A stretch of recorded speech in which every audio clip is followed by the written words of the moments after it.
Hello everyone, my name is Marcus Pegurri, and welcome to my presentation on urban development and infrastructure. To begin, I would like to start by talking about what an urban environment is. An urban area is a location that has a high human population count.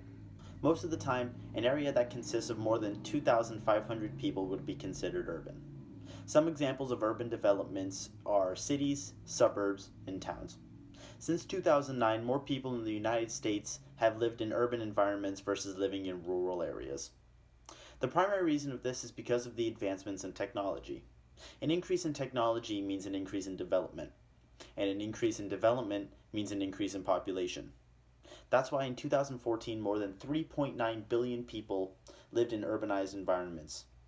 And that number is only projected to increase in the future as well. Urbanization is sweeping the United States at a rapid pace. Each year, almost 2 million acres of rural land becomes urbanized. The reason this is happening is because agriculture is decreasing in importance.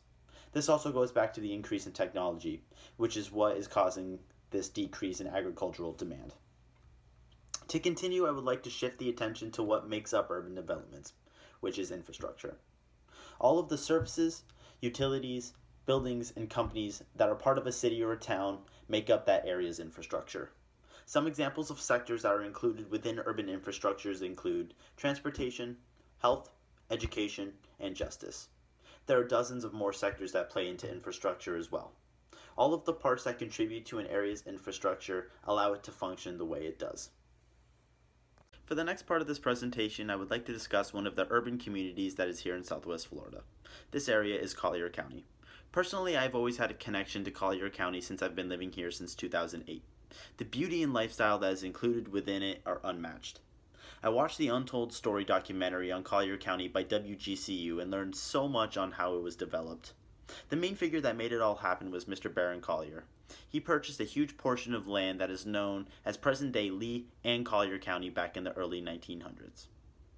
He decided to split the land that he bought and started a new county that separated from Lee and called it Collier County. The biggest part of the development of this county would be the development of Tamiami Trail, which is a road that connects Tampa to Miami by going through Collier County. There was a ton of adversity before and during the paving of this road. People did not think it could be done because of the swamps in the Everglades. However, they went through with construction anyway, and people would work within swamps that consisted of alligators and poisonous snakes to get the job done. Eventually, the road was built and it opened in 1928. The other leading factor that led to the urbanization of Collier County was tourism. The natural beauty that comes with Collier County attracted people from all over the country. For years, tourists have flocked to Collier County to visit. And to this day, this industry is still crucial to the area. I chose to view my urban area through the eyes of a biologist because of the natural beauty that comes with Collier County. There are so many organisms that one will encounter in Collier County, including palm trees, hundreds of types of vegetations, and different types of pines and flatlands.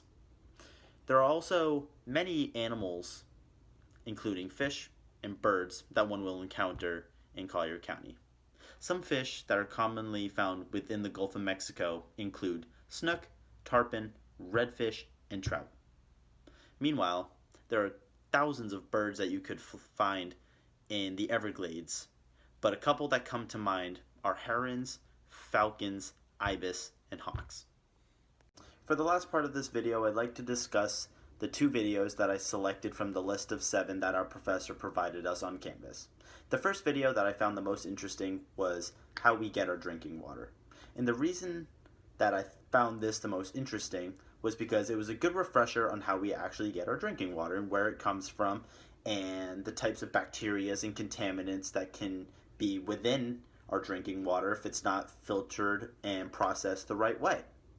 And the next video that I chose was what we do with our wastewater after we flush the toilet or it goes down the drain, which ironically is very similar to how we get our drinking water. A lot of that water is filtered, obviously more rigorously, but it's filtered thoroughly and then eventually released back into the streams and lakes that are home for the sources that we get our drinking water from.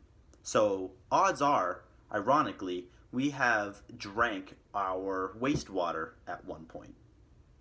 I'd like to thank everybody for taking the time to watch my presentation. I had a really nice time in learning about all the different types of infrastructures and things that go into urban development, and then relating it back to Collier County here in Southwest Florida. Thank you very much.